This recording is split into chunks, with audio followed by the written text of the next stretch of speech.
Halo teman-teman, selamat datang di Sumber Artikel. Jangan lupa tekan tombol subscribe dan aktifkan lonceng notifikasinya ya, agar apabila channel ini mengupload konten terbaru, kalian tidak akan ketinggalan. Selamat mendengarkan. Novel Little Paradise episode ke-11. Brian menyandarkan punggungnya ke kursi di ruangan kerjanya. Dia baru saja selesai memeriksa dan menandatangani semua dokumen di meja dan berniat untuk bersantai sejenak. Tangannya pun bergerak, mengarahkan mouse di meja untuk melihat rekaman CCTV yang dipasang di 3 lantai kamarnya.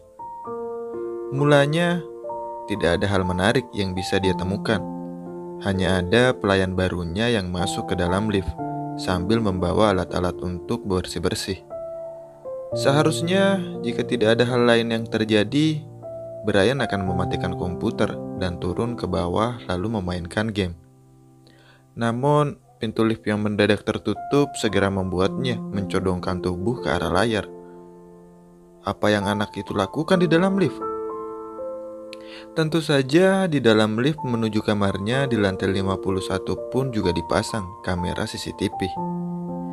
Pemuda itu bisa melihat jelas apa yang terjadi di dalam sana. Renata terlihat sedikit kebingungan hingga akhirnya lift berhenti dan pintunya terbuka. Jelas Brian masih memiliki kekhawatiran kalau gadis itu akan kabur. Bisa saja dia pura-pura membersihkan lift, tapi niatnya aslinya adalah turun dan kabur.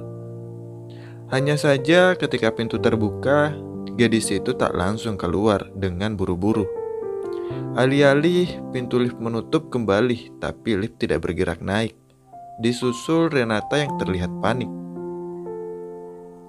Ada dengus pelan yang lolos dari celah bibir Brian melihatnya. Namun ekspresinya berubah cepat saat gadis itu keluar dari lift. Brian tak punya waktu untuk mengamati rekaman CCTV lebih lama. Dia pun keluar dan berniat turun ke bawah menggunakan lift. Di dalam lift, Brian masih bisa melihat kain lap dan alat semprot di lantai. Kakinya mengetuk tidak sabar, ingin cepat-cepat sampai ke lantai dasar. Meski sudah melihat rekaman CCTV, tapi Brian tidak serta-merta percaya gadis itu tidak akan kabur. Dia juga tak tahu kenapa gadis itu keluar dari lift dan tidak kembali lagi untuk menunggu di sana. Tidak sampai 1 menit, denting lift terdengar, menandakan dia sudah tiba di lantai dasar. Kakinya melangkah cepat sambil melihat sekitar, namun langkahnya serta-merta berhenti saat melihat Renata sedang berbicara di meja resepsionis. Dari tempatnya, wajah panik dan khawatir Renata terlihat. Perlahan, Brian melangkah mendekat untuk menguping. Pemuda itu sudah bersiap mendengar jika pelayannya sedang menanyakan jalan atau semacamnya untuk pergi menjauh dari sana. Tapi kenyataannya yang dia dengar adalah gadis itu meminta bantuan agar bisa kembali naik ke atas sebelum dirinya dimarahin. Seketika kesalahan itu lenyap bagaikan asap. Apakah aku terlihat sejahat itu? Batinnya. Lantas mengedikkan bahu. Brian tahu resepsionis di sana akan memanggil petugas keamanan jika Renata tak berhenti berbicara. Sehingga untuk mencegah terjadi hal-hal yang tak diinginkan, Brian memutuskan keluar untuk memperlihatkan dirinya. Apa yang kau lakukan di sini? Pertanyaannya ditujukan pada Renata, pelayan pribadinya. Namun resepsionis di sana sudah menyalah terlebih dahulu sebelum gadis itu menjawab. Ah, Tuan, maaf. Kami tidak berniat menarik perhatian di sini. Saya akan segera memanggil petugas ke... Diam.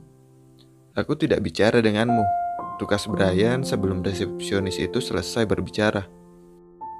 Pandangannya bahkan tak melihat pada karyawan sama sekali.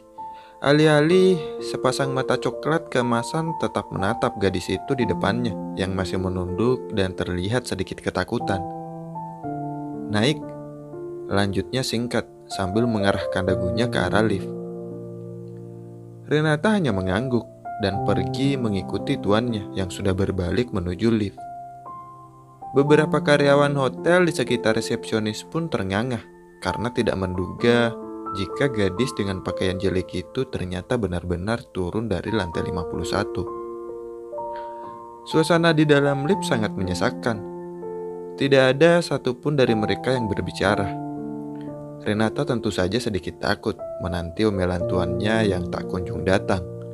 Bahkan sampai lift tiba di lantai 52 pun, pemuda itu tidak bicara sama sekali. Begitu keluar dari lift dan berjalan beberapa langkah, Brian berhenti dan berbalik menatapnya. "Aku tidak pernah memerintahkanmu membersihkan lift. Jangan merepotkanku." Nadanya dingin. Maafkan saya." Brian tidak mengatakan apapun dan kembali berjalan menuju ruangannya bermain. Keesokan harinya, setelah selesai sarapan, pemuda itu berkata pada Renata, "Ganti pakaianmu dan ikut aku. Pakai baju yang rapih, tunggu di sini jam 9 pagi." Tentu saja gadis itu tak pernah berani mempertanyakan apa yang akan tuannya lakukan, sehingga dia hanya bisa menurut pada jam yang dijanjikan. Renata keluar dari kamarnya dengan mengenakan sweater turtleneck berwarna coklat dan juga celana panjang berwarna hitam. Di tangannya, dia membawa mantel berwarna putih dan syal berwarna merah. Kini dia menunggu sambil duduk di sofa yang ada di lantai 51. Tak lama, Brian tampak di ujung tangga dan mengarahkan pandangannya sekilas pada pelayan yang sedang menunggunya. Melihat apa yang dibawa Renata, dia mendecak tak senang dan berbalik untuk masuk ke dalam kamarnya. Di dalam ruang ganti, Brian mengambil syal lain berwarna krim dan membawanya turun.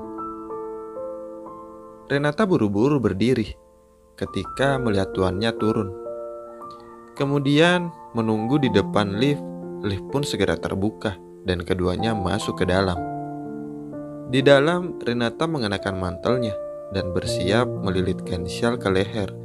Namun tangan Brian yang lentur ke arahnya menghentikan gerakannya. "Berikan syalnya." Menghadapi nada perintah itu, mau tak mau Renata menurut. Dia sudah membayangkan akan disiksa dalam cuaca dingin karena tidak memakai syal. Tapi tuannya segera memberikan syal baru padanya. "Pakai ini." Mulanya gadis itu ragu saat akan menerimanya. Dia ingin bertanya tapi tidak berani. Sampai dia mendapat tatapan dari lelaki di sebelahnya yang mulai kesal karena syalnya tak kunjung diambil. Renata pun menurut. Kini syal yang melilit lehernya adalah syal berwarna krim. Bahannya sangat lembut dan hangat, berbeda sekali dengan syal merahnya yang sudah berpindah tangan. Lift pun berbunyi, menandakan mereka sudah sampai ke lantai dasar. Begitupun pintu terbuka, di lobi sudah cukup ramai.